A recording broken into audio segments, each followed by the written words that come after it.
Okay. Hello, everyone. Myself, Mrinal Jain. Uh, Welcome to yet another webinar from DevCIndore. We have been doing a series of webinars from past couple of months. So, in the same series, today's topic would be what are microservices. This topic is part of a complete webinar series which we are doing with Kashif. So, this would be the first topic which he would be covering today, and for the next couple of weekends he would be tagging along with us and teaching you guys next few levels of uh, how you can sort of take forward this learnings. For example, next weekend we'll be learning introduction to AWS services, and then after that we'll be carrying the same thing forward and trying to create microservices based applications using Amazon cloud services. So that's about the series in which sort of we'll be taking this ahead. Kashif has been along with working along with our community from very long. He has also taken a few offline React webinars, React sort of it's React sessions with us for our community in last couple of years. I would like to sort of invite Kashif now in the stream. So let me just add him. Hello. Hello, Kashif. How are you? Hi, Mandal. I'm doing good. Am I audible? Uh, yeah, yes. You're completely Yes. audible. Yeah. Kashif, thanks a lot for joining and sort of giving us your precious time. It would be really great to sort of have a really nice learning experience from you. So, just a few updates to the attendees. Kashif would be really glad to sort of answer all your questions if you have any queries. So, you can directly post in the comment sections. Any feedbacks regarding the sessions, you can directly go ahead and sort of write them in the comments. It would be a complete webinar series which we are planning with him. So and I am pretty much sure that you guys will really like to sort of learn a lot from him. So that's all from my side. And Kashif, you can sort of continue, and if there's anything left in your introduction, you can go ahead with that as well. Yeah. Sure. Thank you so much, Manal. Thanks Hello, a lot. everyone. Yeah. Welcome to the webinar. And first of all, I would like to thank Manal and the whole Facebook developer circle and the community for keep on helping us on every front for learning new things and sharing our knowledge, which is fruitful for all of us. And as Manal has briefed about me, so I would like to add few more points. Like I have been working in this industry since more than 5 years, and I do carry experience in both server side and UI technologies, like including React, React Native, microservices, Java, Node. So I have been working on microservices since more than 2 years, and me and Pranal were planning to do a session, to kind of webinar, so that it can be fruitful for everybody. So, but it would not be possible to cover everything in a single session. So, as Minal briefed, we have decided this series of seminar in total three sessions. The very first session is the introduction about microservices. So, in this session, we would be mostly talking about the big picture, like how what made microservices so popular in this coming years, and what are the other architectures which we used to follow, and what are the drawbacks which microservices fit in. So, without wasting the time, let's quickly start the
Just a minute, guys. I guess there is some technical glitch from Kashif's side. We'll be up with the webinar within like a minute or so. Yeah, just give me a while.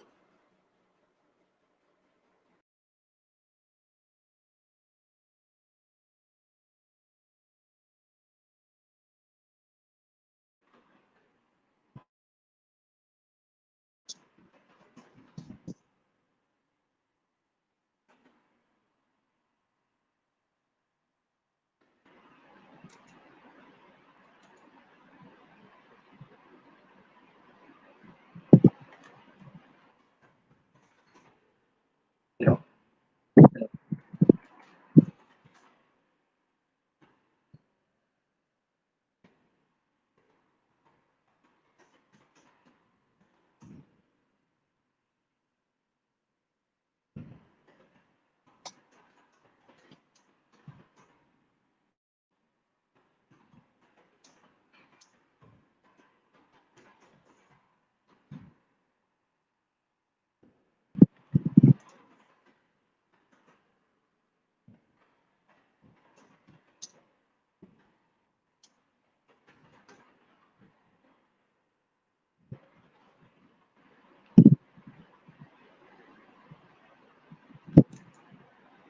Okay. So I'm sorry for the technical glitches. I was facing some internet issues. So yeah, before wasting the time, let's jump into the content. So the very first session we are going to start with is introduction to microservices. And before going to the content, let's have a look at what have we prepared for this session. So the very first topic will be the introduction to monolithic architecture. Second would be challenges of monolithic architecture. Third would be introduction to microservices architecture, design principles of microservices. How does microservices architecture solve the problem of monolithic architecture? Interaction styles in microservices architecture. Migrating from monolithic architecture to microservices architecture. Yeah. So before getting into the content, I would like to tell you that it would be better if we can make this webinar more interactive. So I would like if you keep on commenting your experience working on any of this technology or any topic relevant to the content so that I can answer to those questions and we can make this webinar more interactive and more beneficial for all of us.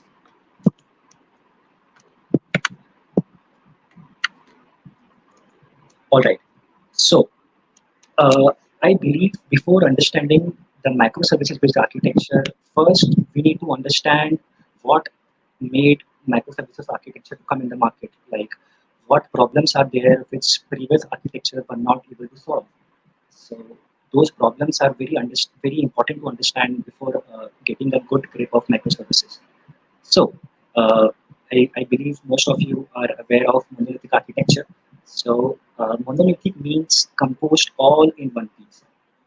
The monolithic application describes a single tier software application in which different components combine into a single program from a single platform. So let's try to understand monolithic application with this diagram. So this is the most traditional architecture which had been used widely in last decade. So as you can see, we have a client side where we have desktop browsers and we have mobile applications. They are communicating to a server. As you can see, all the modules, catalog service, order service, payment service, everything is being written in a single tied application. And this single tied application is communicating to a single database. So this is how it works. The client, the UI browsers or the mobile make request to the server. The server talks to database and responds appropriately to the client. So the important part is everything is being written in a single tier application, which makes it monolith. And here we have a load balancer in between this web browsers and our monolithic applications.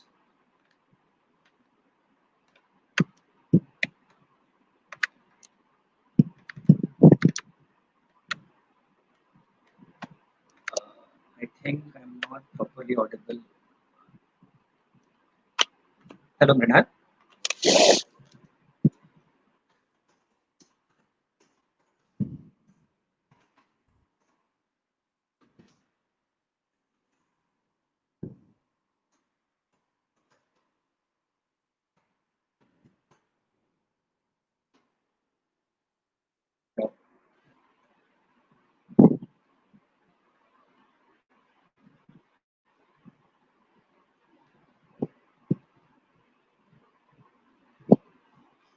Hello, Mrinal, you're not audible.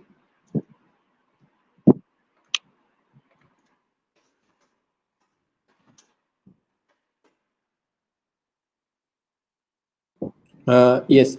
So if you can just test the laptop's microphone directly, Yeah, I'm we trying, can just test it once, like just give it a minute.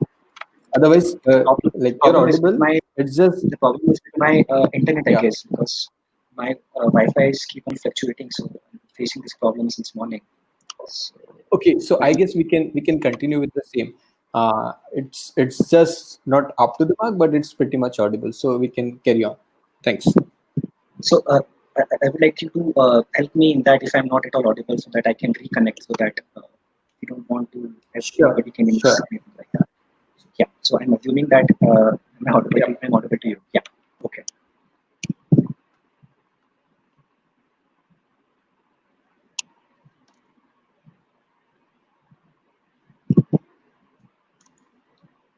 All right. We were discussing about the monolithic architecture.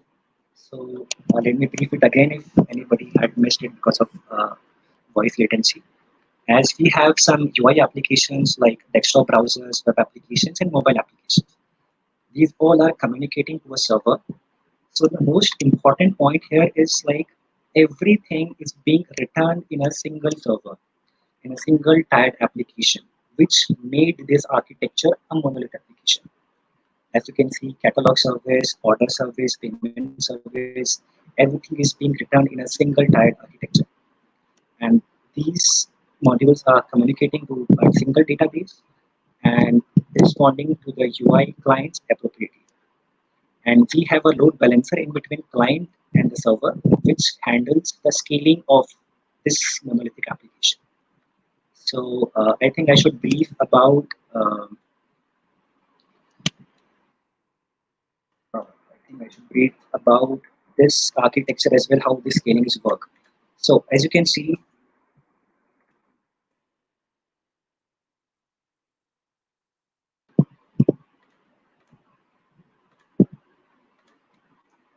yeah. So as you can see, this is our client application, which is being communicating to our monolithic application. This particular application, you may assume, is being running on EC2 instance. This server can be any server, like uh, any cloud provider, either it's Microsoft or AWS, or be it anything. But we are assuming it is EC2 instance. So the client is trying to communicate to this EC2 instance. So now what happens? This particular server, this particular machine has some limitation, has some infrastructure limitation. For example, this can serve up to 10,000 users at the same time. So this machine would be responding appropriately to all those 10,000 users. But as the user grows with the time, for example, the users are continuously growing and more than 10,000 users started using this server, hitting the server. So what happens? This server stops responding. So instead of directly made this client talking to the server, what do? We create the exact we create the exact replica of this instance. For example, we have created one more instance, we have created one more instance. So we have different instances. These instances are identical. So instead of direct communicating to the servers, we have installed something in between and we are calling it the load balancer.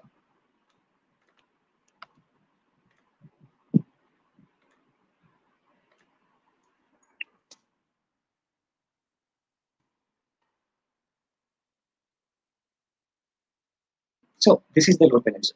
So instead of directly communicating to the EC2 instance, the UI application talks to load balancer, and this load balancer route the traffic appropriately.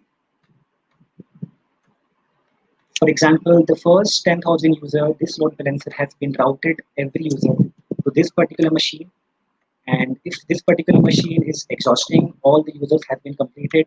So it now started to routing the traffic to this machine, and so on and so on. So we can keep multiple instances beneath of load balancer so that all the routing and being managed by this load balancer. So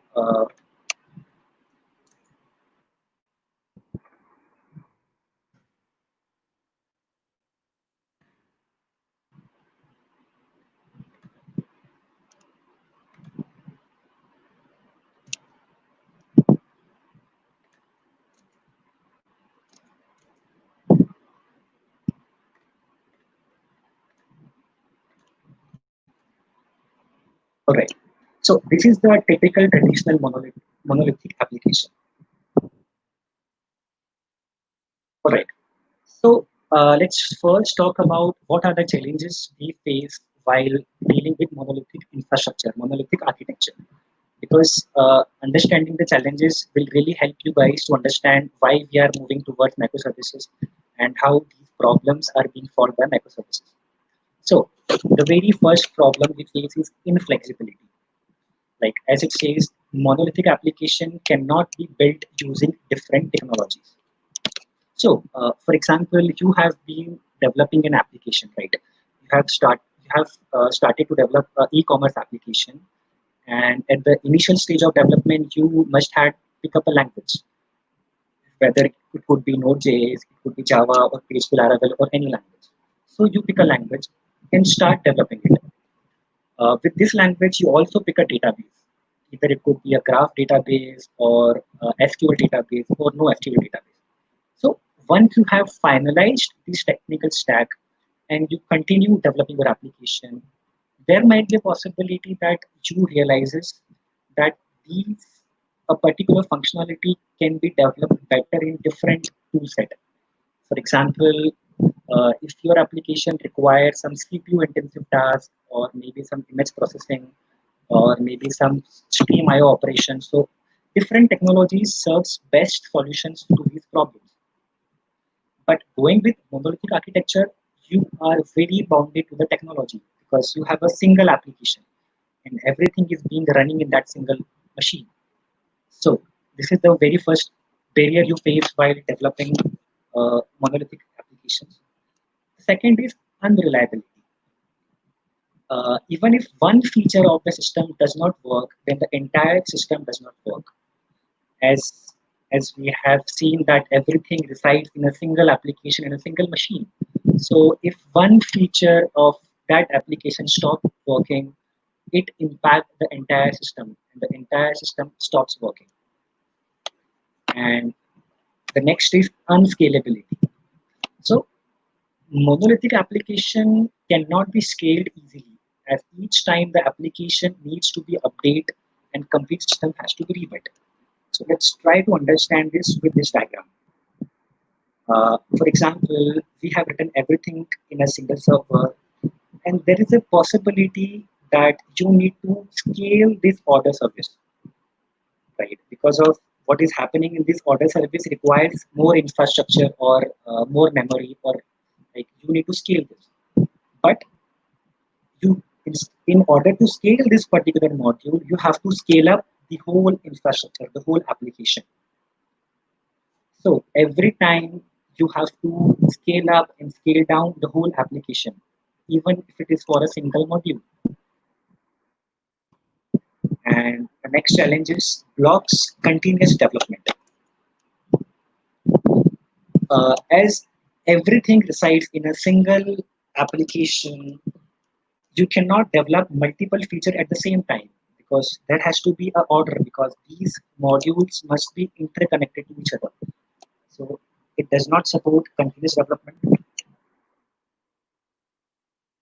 And obviously slow development as everything inside a single machine.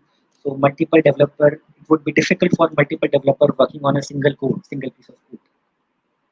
And next is not fit for complex applications. Obviously, this architecture is not fit for complex applications as it is tightly coupled and it is very difficult to scale these applications. Another point is not suitable for frequent deployments, right?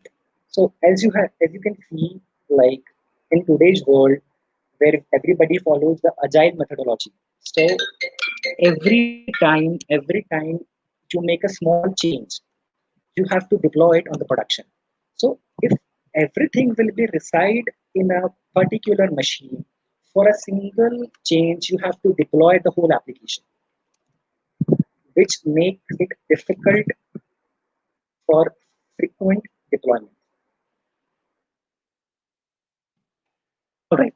So this is the brief of monolithic architecture, and we have seen different problem resides with the monolithic application. We had discussed about the very more common problems which everybody face on a daily basis. So now we will see how these problems are being handled by microservices based architecture. So before jumping into the detail, let's have a look on the definition. Microservices are an approach to application development in which a large application is built as a suite of modular services, which are loosely coupled. Each module supports a specific business goal and uses a simple, well-defined interface to communicate with each other set of services. So the basic idea behind the microservice architecture is instead of defining everything in a single led server, single led application, you divide it into the modules, right? And these modules are developed and deployed separately, which makes them loosely coupled. So instead of creating a one big application, we are creating different small applications, and these services are interconnected and talk to each other.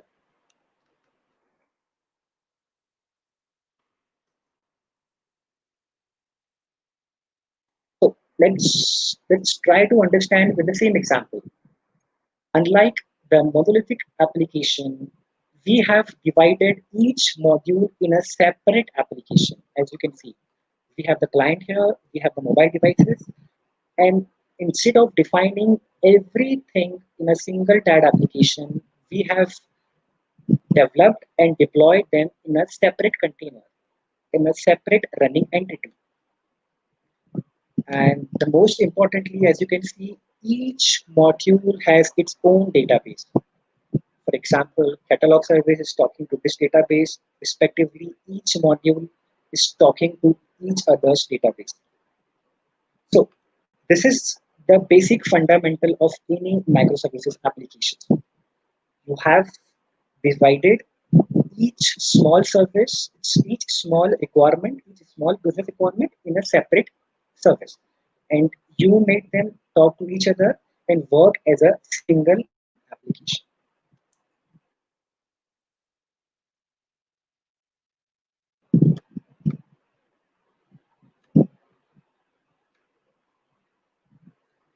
I think, as I can see the comments, hello,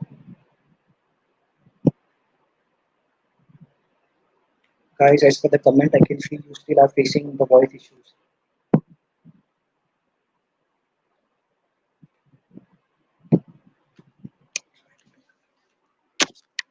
Just please give me 1 minute. Let me try to reconnect again.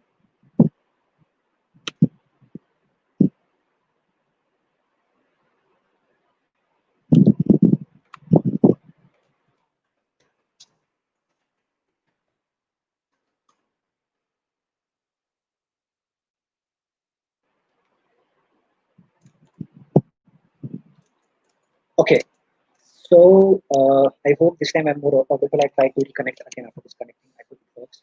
So, as you all have seen, instead of creating everything in a single TAD application, we have divided each business functionality and we have created a separate service for the same, like catalog service, card service, and these services are talking to each other. All right, so this is the basic fundamentals of any microservices based applications.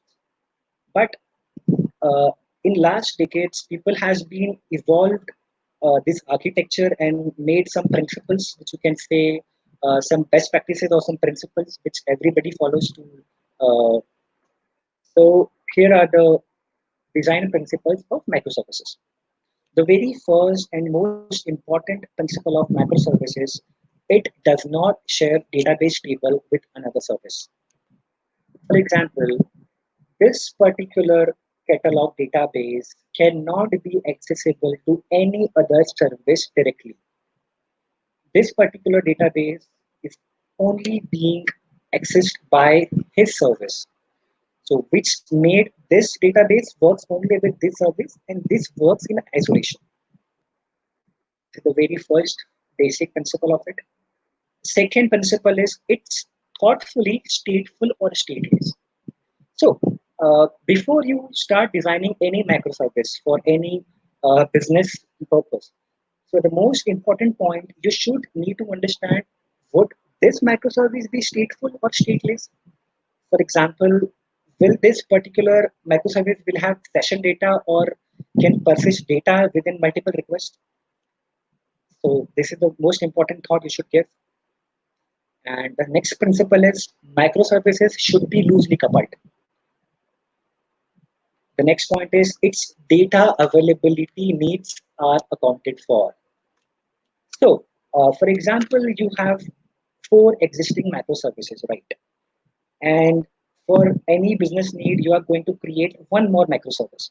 So, before writing the microservice, you need to understand to whom other microservices these microservices will communicate to. Like, for example, if we recently have introduced this 4th microservice, so we need to take care like this particular data or microservices will be available to which microservice. And the last is its single source of truth. So as you can see here, this is our card service. So whatever task related to card service will only be handled by this microservice. So this should be the source of truth for anything related to card, which makes our application like more modular, more reusable, and more separation of concerns. So these are the very basic principles. Now let's try to understand how this architecture is trying to solve the problem which we were facing with monolithic application. Just give a quick reviews before moving forward. Inflexibility, which says you cannot use multiple technologies as everything is in a single server. Second, reliability, which says if one feature is impacted, for example, if something memory leak or some error happened in a particular feature, which makes the entire application stop working.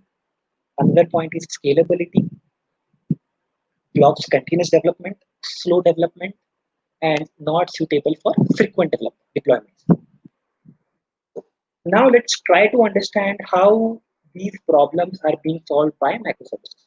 So the very first point is flexible. As you can see, we have separated these services with one another. Each service has its database, which is only limited to this microservice. So, which is allowing us to use multiple technology in a single application. Like, for example, you can use different type of databases, different type of server languages in a single application. For example, if your application needs IO operations, like most of heavy IO operations, so you can use Node.js for that. If your application needs image processing, CPU intensive tasks, so you can use Python for that. Or for some other services, you can use Java, maybe PHP Laravel, maybe any technology.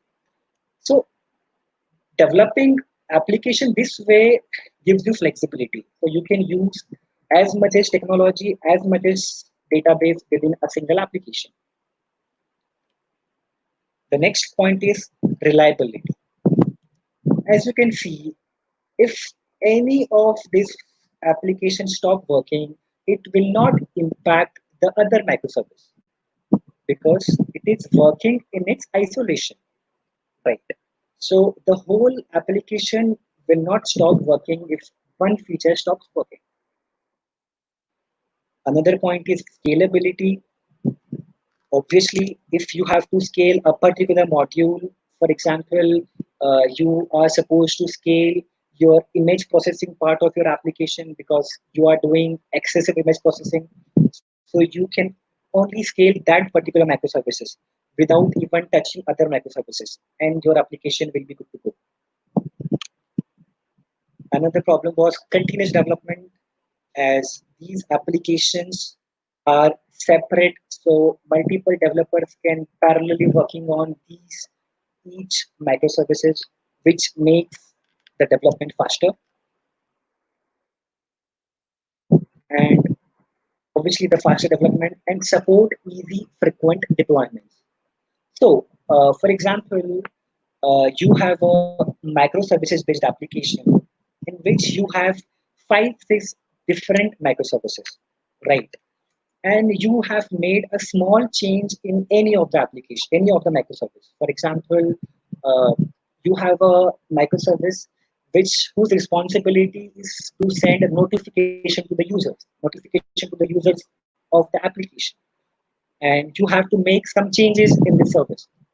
So you can make the changes independently, and you can deploy that particular microservice without even touching the each microservice, which makes it very easy for the deployments, for the frequent deployments.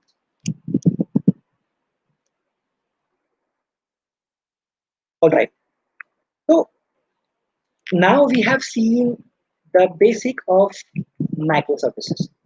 And the most important principle was one microservices has its own database. And this database will not be shared amongst other microservices. For example, there is a possibility that cart service needs to make some entry in this catalog database, or maybe in this order database, or maybe in some other database. So we have to follow the very first principle that one microservice cannot directly talk to the database of the other microservice. So how this communication will going to happen? So the important point we have to take in care is all the communication will going to happen through these microservices only, not at the database level. For example, if this card service need to access some data or need to make some changes in data of this catalog DB, this should be done via this catalog service. This card service should not make any changes in this catalog DB. So these services will talk to each other in different fashion, in different manner. So on the basis of the communication is being divided into 2 dimensions, right? So before writing a microservice, it is very important to think about how services interact with each other, like how one microservice will talk to another microservice and how will it respond. So these communication is being categorized in 2 dimensions. The very first dimension is whether the interaction is one-to-one or one-to-many. For example, one microservices only needs to communicate to one microservices. So that communication would be one-to-one. And for example, if one microservices wants to talk to different services for a single kind of operation, so this would be one-to-many, like one microservices talking to different microservices. And the second dimension is what kind of interaction it is. So there are 2 categories. One is synchronous and second is asynchronous. As the word itself suggests, for example, if one microservices is communicating to the another microservices, and if it waits for the response of that action, right? So that communication is called synchronous. Like the one microservices is waiting until the another microservice responds. So this kind of communication is called synchronous communication. The another communication is asynchronous communication. For example, one microservice wants to talk to another microservices, but it does not care about the response. Like it only needs to inform the other services, and it has nothing to do with the response of that microservices. So such communication is asynchronous. So these are the two wide categories and dimensions in which we have uh, divided the communications.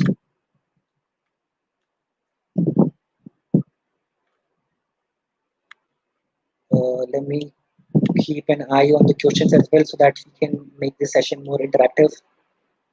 We have a couple of questions.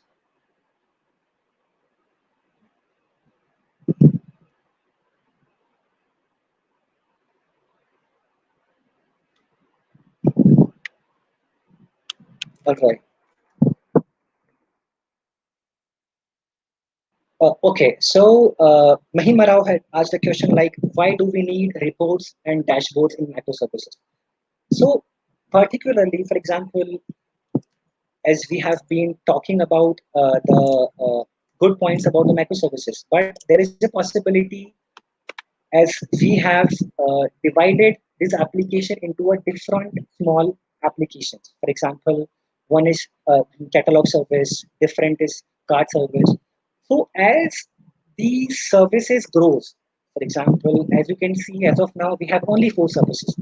So these are very easy to manage. But as your application grows, the communication between these microservices keeps on growing, and it becomes difficult to handle those communications. So like we have to do some cross-cutting concerns, like we have to create some proper logging, we have to maintain some centralized logging, so we are sure that something is not happened in any microservices.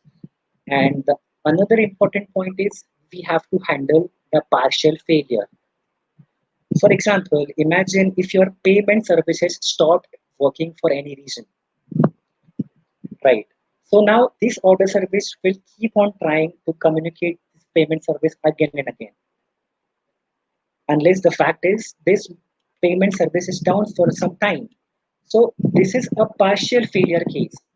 So your order service should be able to handle such partial failures and respond in an appropriate manner so that the end user will be able to get the appropriate message and act accordingly. So these are the cross-cutting concern which helps us to make our application grow and easy to manageable.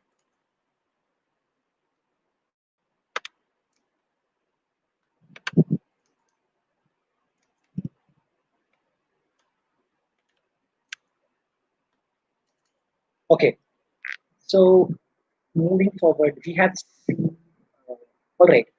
So we have seen a broader picture of what a monolithic application is and what a microservices-based application is. So let's quickly have some pointers to do a recall and to conclude a summary. Here you can see on my screen we have monolithic architecture, which has an application UI, which has a business logic. All the modules reside inside a single TAD application and talking to a database. So everything is in a single TAD application with a limited set of tools and application, which makes it inflexible and unreliable. Whereas in microservices, we have categorized each business logic into a separate service. And each service has a database which only accessible directly to those microservices only. And these microservices are communicate to each other to respond properly to the client. So I hope the broader picture about the monolithic architecture and the microservices is being clear. Like what are the challenges which we face in micro monolithic application and how those challenges are being solved by going with microservices based applications. Okay. So as this architecture is getting popular day by day, so a lot of providers, a lot of big players, a lot of enterprise applications, they have been trying to move their existing monolithic application to the microservices based architecture. So this is the very common problem people faces nowadays. Like I myself has faced this problem like 2 years back. We have been working on an application which was a monolithic application, and we were planning to move it to a microservices based application. So we had faced some challenges. So, but these are the few strategies which everybody consider before migrating your monolithic application to the microservices based application. So, the very first point is stop digging, which says if you have existing monolithic application, you should stop, keep on making the monolithic application bigger.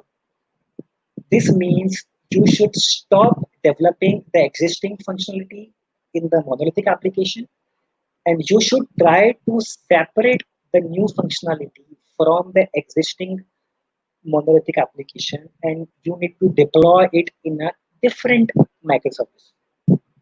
This is the very first strategy we all should follow. And second point is split front end and back end.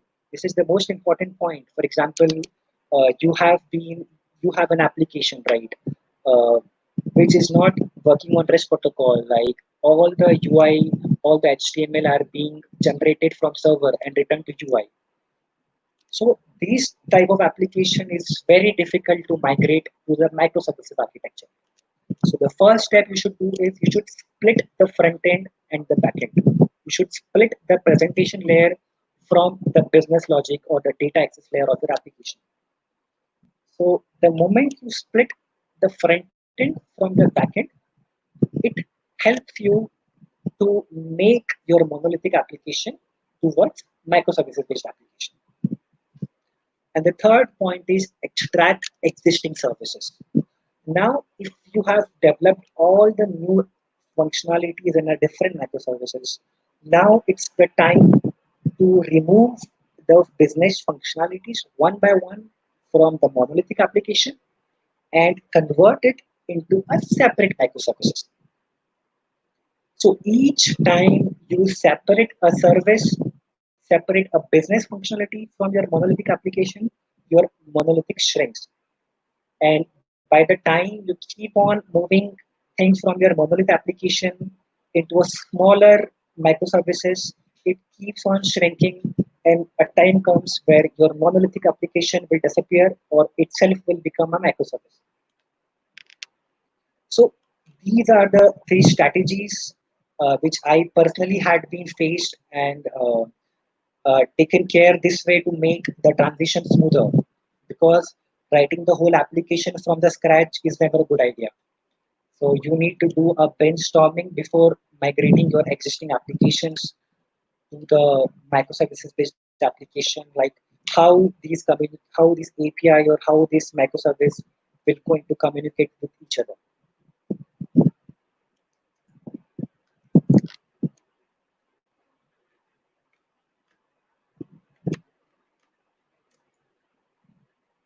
All right. So we had kept this session more of a conceptual session because we don't wanted to get into the depth until the big picture is clear to everybody. So I hope if everybody is clear with the concept, like what is a microservices based application and how it differs from monolithic application and how it solves the problem, a very traditional and most common problem of a monolithic application. So this is all from the overall picture perspective. So I hope this would be more fruitful to everybody. And if anybody wants to ask any question, you guys can ask me here. Keep my eyes on the comment section.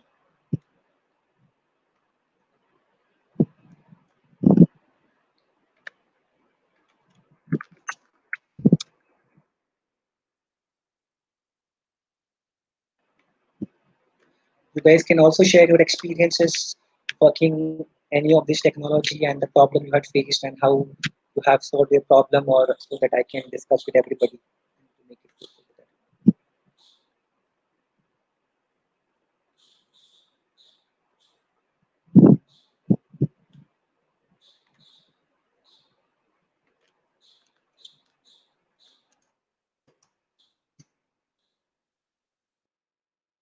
Okay, so meanwhile, if like we can talk about our further sessions, which would be more about practical session. See, the plan was dividing this session into 3 sessions was to make it fruitful for everybody, right? So there might be a possibility that a lot of people uh, had known or familiar to these concepts, but there is a possibility a lot of people had been new to these concepts. So before going into the detail, we all has to be very sure about this concept, the big picture of microservices, because holding a grip of these concepts are very important when you start writing a microservices based application. Because if you lack any of the principle or like any of the strategy, it can be a nightmare for you guys. For example, if you have not considered any of the principle of microservices and directly jumped into creating the one, it would be a nightmare. So this is the very basic fundamentals. So we made this session. We made this session this way.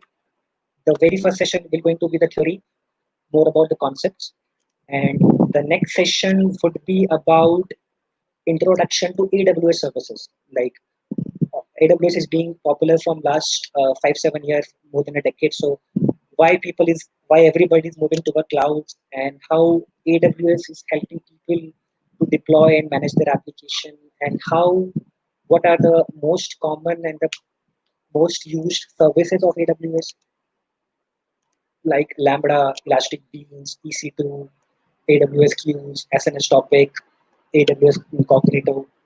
So,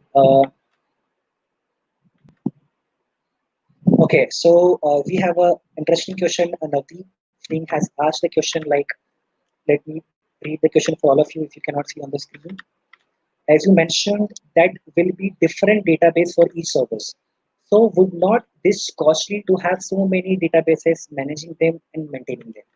Yeah, it's a very good and tricky question, Navdeep. So the point was, like, when you go to the microservices and when you talking about the cost, right? You have also talking about the cost and the maintenance of the service, right? So you usually opt for database as a service. You don't opt for you don't host the whole database by yourself. So for example, if you are having a single database, right? And if you have decided divided single database into a 5 different database, so that technically the cost will not differ a lot, because you are paying as per the usage. Because nowadays on cloud you have a you have a pricing options which you can select on the basis of your usage. So this can be minimized, and maintaining them will be overhead. Obviously, I agree. Like if you have divided your database across the services, it would be difficult to manage them. But it is recommended that your each microservices should not have more than 2 to 3 tables, because as soon as you are starting to have 2 to 3 tables beneath a single microservices, it becomes difficult to manage. So this is also one of the fundamental of microservice. So what do we do is we keep the microservices encapsulated, right? The other microservices should not be concerned like how this database is being handled inside this microservices. It is everything is being encapsulated inside a microservices, right? So by following the encapsulation, you can minimize the effort of maintaining, because other microservices should not be concerned about your data. This only should be concerned about the API you are going to expose for them. So yeah, by doing this, you can minimize it. But definitely, it will going to be a little more maintainable, and it could add a little more cost, which is totally justificable of the problem it solves, which we have in monolithic application. So I hope this question is being cleared. And also another thing, I would like to add one more thing, right? For example, we are creating an application which uh, which has different kind of data need.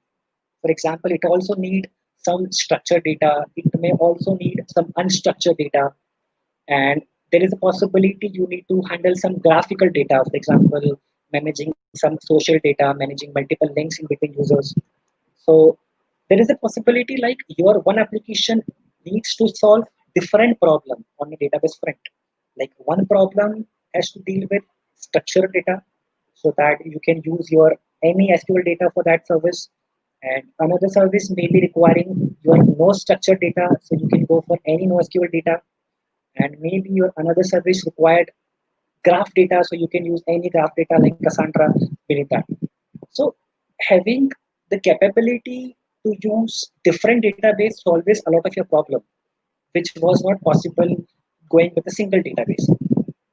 So yeah, if a little cost, a little maintenance is totally justificable on all these features we are getting from microservices. Okay, so another question was from the user who says, if we want to design microservices, then can you suggest some best practices for the same? Right. As I have already briefed, you need to follow few principles while creating microservices. The very first principle is separation of concern. Like your a single microservices should be source of truth for whatever it does, and their data can only be accessible to that microservices only.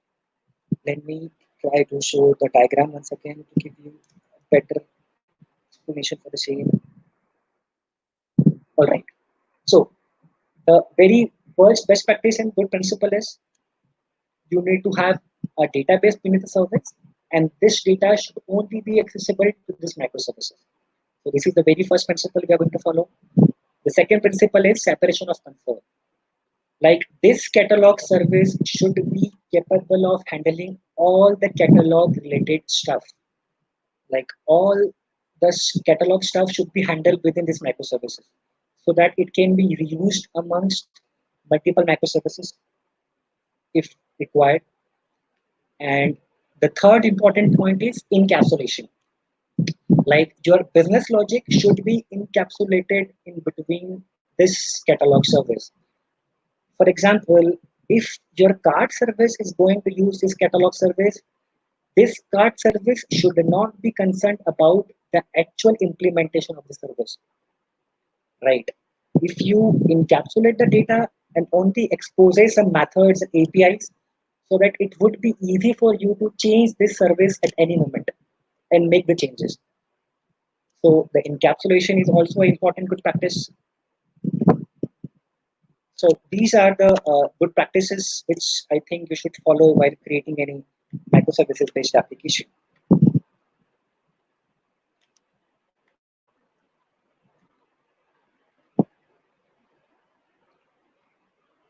Uh,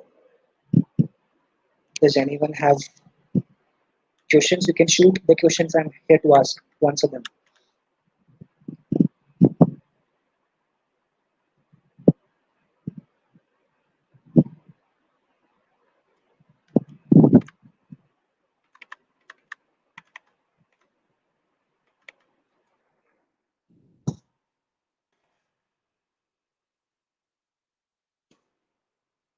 Wait for 1 minute for more questions if we have,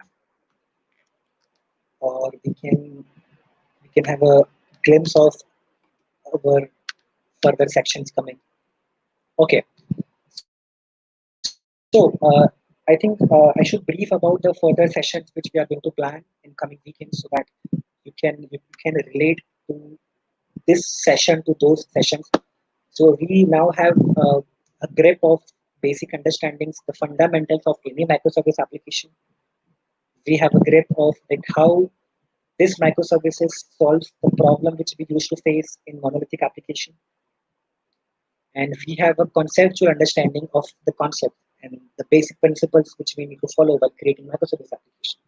So the next topic would be about introduction to AWS services. We are planning to cover as much as services of AWS which can be leveraged to create your own microservice application. The top of them are Lambda functions, step functions, Elastic Beans, EC2 machine, VPC, load balancer, routing, and AWS Cognito, logging, KPI dashboards. So these are the topics which we are going to cover in detail in our coming session. And we will be having a hands-on session. We will be creating a small POCs related to all those services, which might help you understand them better. And once we have basic understanding of all the different services, and you have understanding how to create them for how to use them, then the next session would be about creating your very first microservices based application using AWS Cloud Services. So all the services which are being learned in the session 2 will be used in the third session to create a microservice based application. So I guess this is it. We have covered everything in time and we have answered all the questions we have done.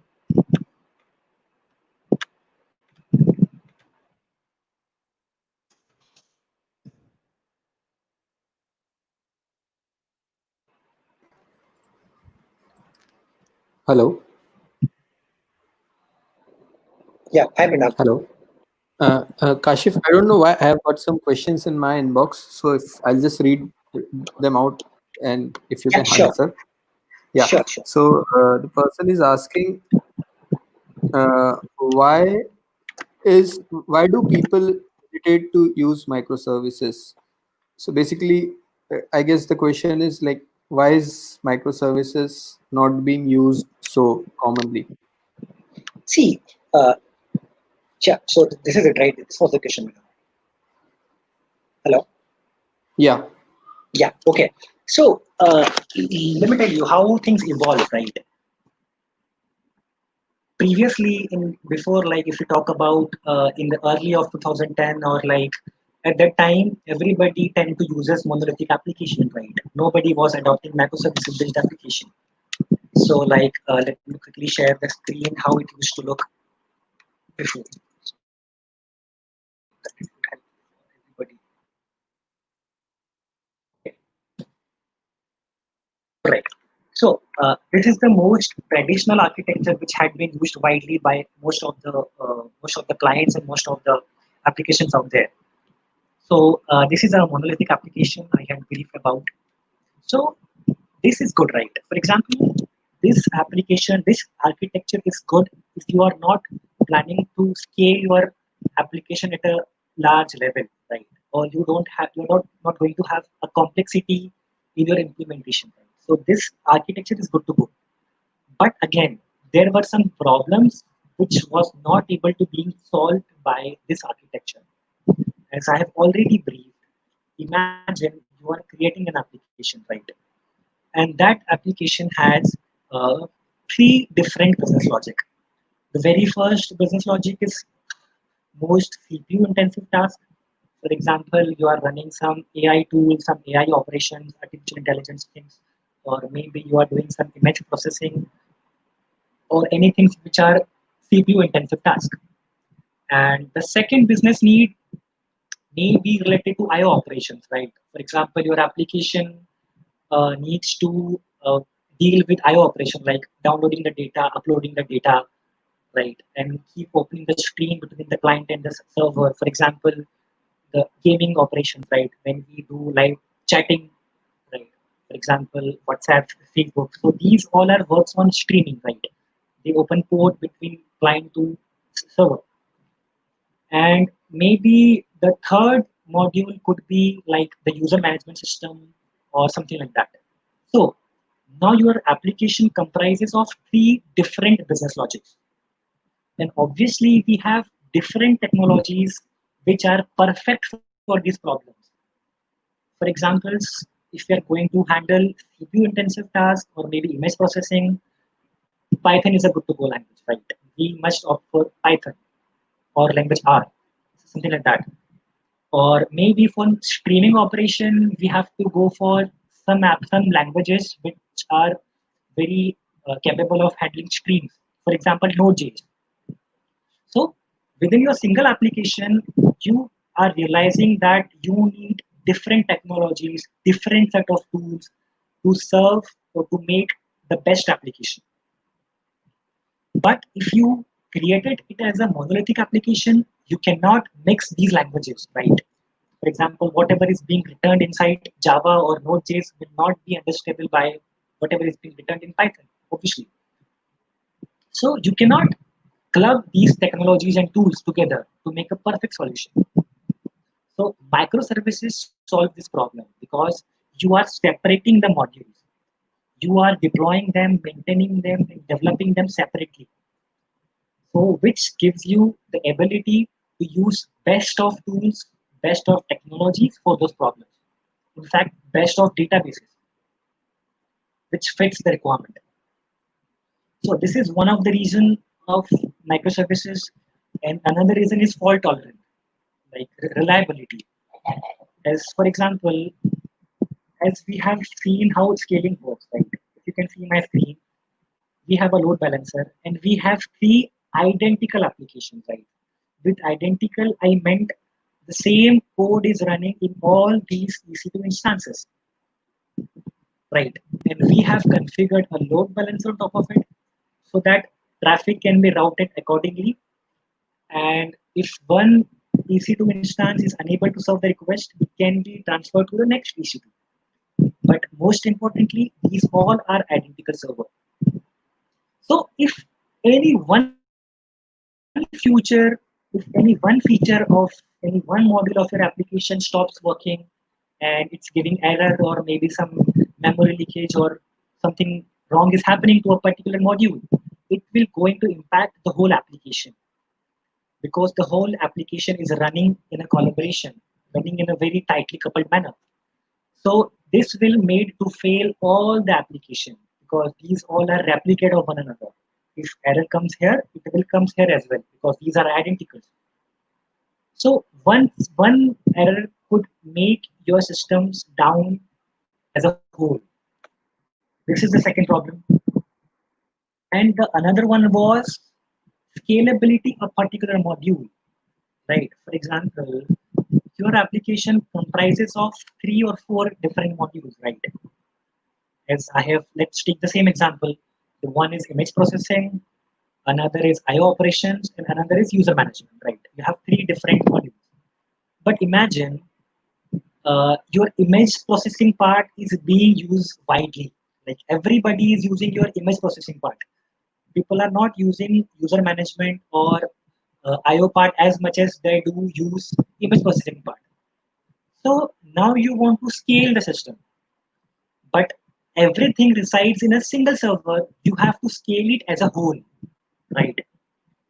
You have unnecessary. You have to scale the order management as well. You have to scale the IO operation as well, just in order to scale the image processing module, right? Which is also impacting your cost. So going microservices way, each service is being developed and managed and deployed separately. So it is easy for you to scale up and scale down a particular module based on the need. And there are smart ways, smart solutions, which helps us to scale up and scale down on timely basis. For example, there is a possibility that in a particular time frame, the app is being used widely. For example, if we talk about PUBG gaming, right? So everybody is being addicted to PUBG as a result of lockdown. So during an evening or night, people is being using PUBG widely, and the other time it's not being used that much, right? So PUBG can be scale up and scale down based on time frames as well. So if you have designed your system microservices way, it helps you to scale up and scale down independently without affecting your other microservices, which save your time, which save your cost, and which makes your application more reliable. So I guess these are the most important points which made everybody to move toward microservices. And it is like the top giant like Netflix, in fact AWS itself, like eBay, Amazon, these all are being moved toward microservices based architecture. Initially, they have developed everything in a monolithic application. Now they have successfully moved everything to microservices, which help them to make more revenue as they are able to manage and serve clients in a more better way. I hope it solves your questions.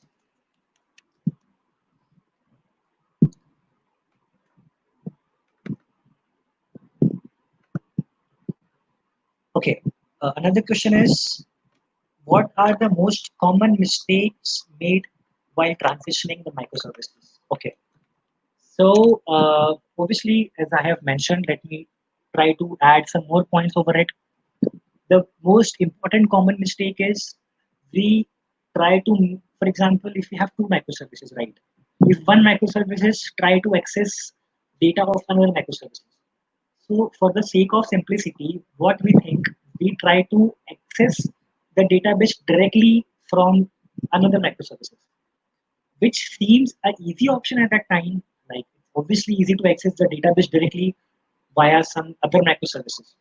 But in the long run, this will going to be a pain for you, right? Because as your application grows, it becomes more tightly coupled, right? If one database is being accessed by different services, it's difficult to take the impact analysis before making any changes. So it becomes difficult. So this is the mistakes that people often do. So in the sake of simplicity, do not do that. Always make sure you encapsulate your service, your business logic, your implementation should not be exposed to other service, and your service should not be concerned how that data is being processed. This is the another mistake, right, which we face transition to microservices. Another problem we face is of authentication, right? For example, we have a single monotonous monolithic application, right? Let me try to explain the same diagram. Okay, so this is the whole application, right? The catalog service, the order service, the payment service. So there has to be a authentication layer in this on top of these modules. So for example, user needs to authenticate before accessing these microservices. Like if we talk about REST engagement, like for authentication and authorization, what it does, it generates an access token for the user. The access token is being persisted at the client side, and for the further communication, clients send that access token to access each API. So now the problem is, if we are going to make this application in a microservices way, like this is a different application, this is a different application, this is a different microservice. So how authentication will going to take place? Like how will you authenticate the user in each of the microservices, that is it authorized to perform any operation or not? So this is the one more challenge you will going to face. So you need to handle it smartly. You need to decouple your authentication and authorization logic from your business logic, which can be act as a middleware in between these microservices. So we are going to talk about these problems, and we are going to have some hands-on experiences, like how can you decouple the authentication from the service itself, and how can you authenticate user amongst different services, and how will you make best of it in going in a microservices based architecture. I hope it answered your question.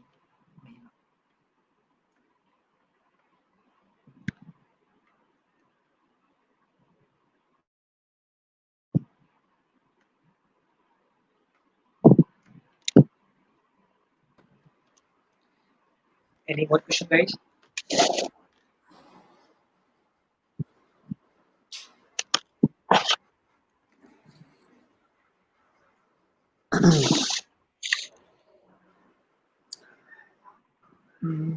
I guess we are done with the questions.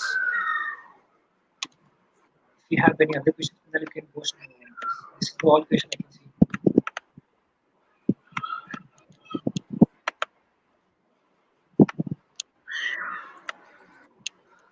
See, this concept is not cannot be covered in 1 hour, obviously, right? It takes practice. It takes continuous learning to understand such complex business logic, right? So the basic motive behind this session is that you guys can aware of how these technologies, how these terminologies are. We are going to get into the implementation in the coming session as well to make it fruitful for all. And trust me, this is the future. This is how it is going to be everywhere in couple of years, as the internet usage user is keep on growing every day. So sooner or later, everybody will going to opt this architecture instead of going to monolithic application. I personally myself uh, liked a lot working with microservices. Like it's been 2.5 years I started working with them, and it came out really well. Right, it had solved a lot of problem which was very difficult to encounter in case of monolithic application, and it really saves a lot of cost for you too.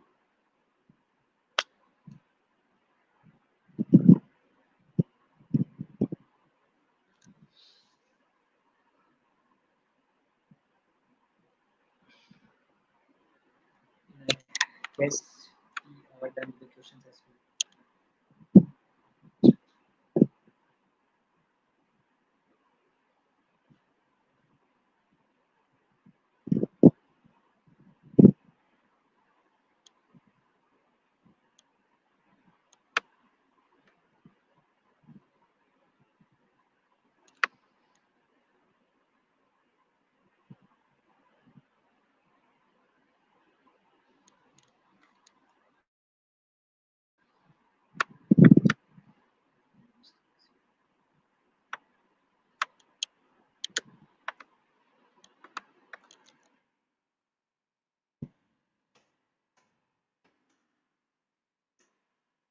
I think we have answered all the questions, and I believe this session would be fruitful to all of you to add on some knowledge in context of microservices and monolithic application.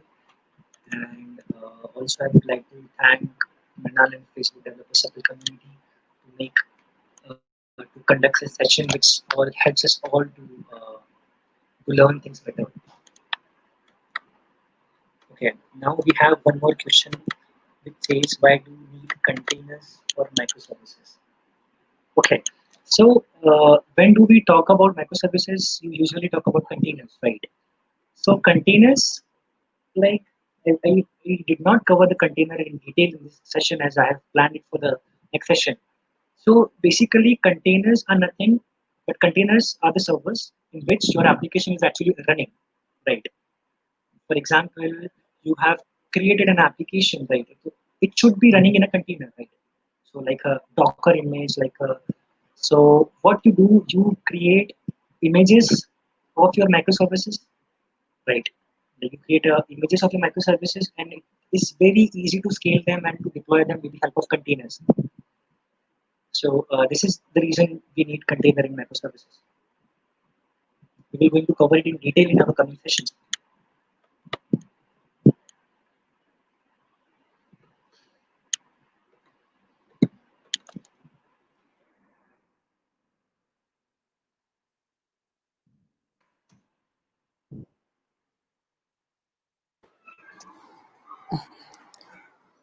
Okay, so